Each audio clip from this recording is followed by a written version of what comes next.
Welcome to the state championship edition of our prep football video preview. I'm Gaston Gazette sports editor Gabe Listman, joined by Richard Walker and Philip Gardner. We're going to break down some things for the South Point South Johnston matchup, which will be this Saturday in Chapel Hill.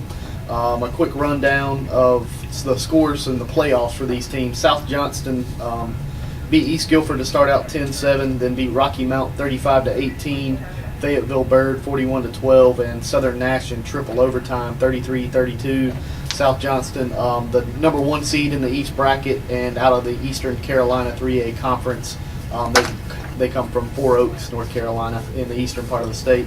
South Point, of course, 21-14 win over Ashbrook, 35-14 win over Forest View, 27-7 over A.L. Brown, 35-21 last week over Anson County, and that's how these two teams got here.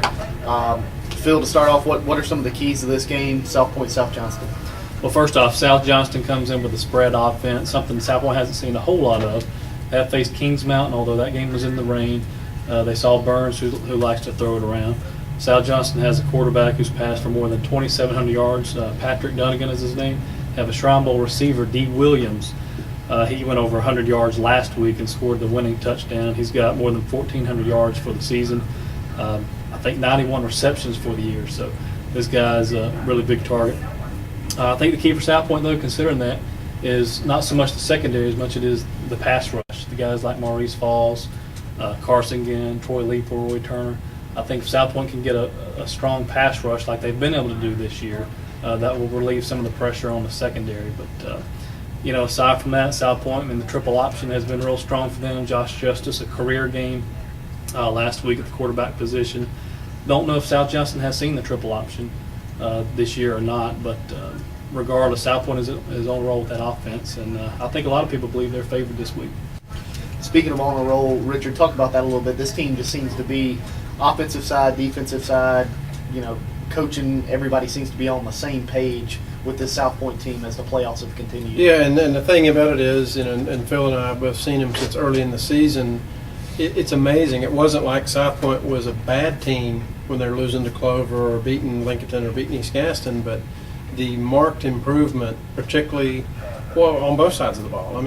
Early in the year, I think after the Clover game, the thinking was, will they be able to stop anybody? And then certainly while Josh Justice got some time and reps at quarterback behind Desmond Lowry, he didn't have to run the full array of their offense because he was usually coming in mop up time because Lowry had the game well in hand in years past. So it's been very striking to me and others who have watched the South Point team how much better, how much crisper, how much more efficient they have been on both sides of the ball. And really, if you take away 205 yards passing in the fourth quarter against Anson County last week, their defense has been darn near incredible as far as stopping everybody in the playoffs. So, it speaks well of the players over there, how well they've adapted to the system and how well the coaches have coached this team up, that they have improved so much in the course of one season, as much maybe as any team I've ever seen around here. And like I said, it wasn't like you looked at them early in the year and said, well, they're not very good, but I think the general conventional wisdom at South Point was that the better teams were coming 1, 2, and 3 years down the road in light of the middle school program success and a lot of the young players in the program, and the fact that they're in the state finals is really pleased a lot of people and exceeded many expectations. But it speaks well to how much they've improved and how well they're playing. And as we've seen it, all of us in the playoffs, it's not so much whether you're the best team. Are you the best team for that 5-week period of the state playoffs? And South Point is certainly one of those. And also something that's come to our attention, Harnett Central's head coach Martin Morris is a Hunter Huss graduate from 1990, and Harnett Central will take on AC Reynolds Saturday at NC State. So there's even more Gaston County flavor in the state championship games. Just to give you a heads up, we'll have full coverage through the week in print and online. And also on Saturday, we will have live audio coverage. Phil and Richard will provide play-by-play and commentary of the South Point South Johnston game from Chapel Hill. So if you're not able to make it up to Chapel Hill, feel free to check into GastonGazette.com and we'll have score play-by-play updates.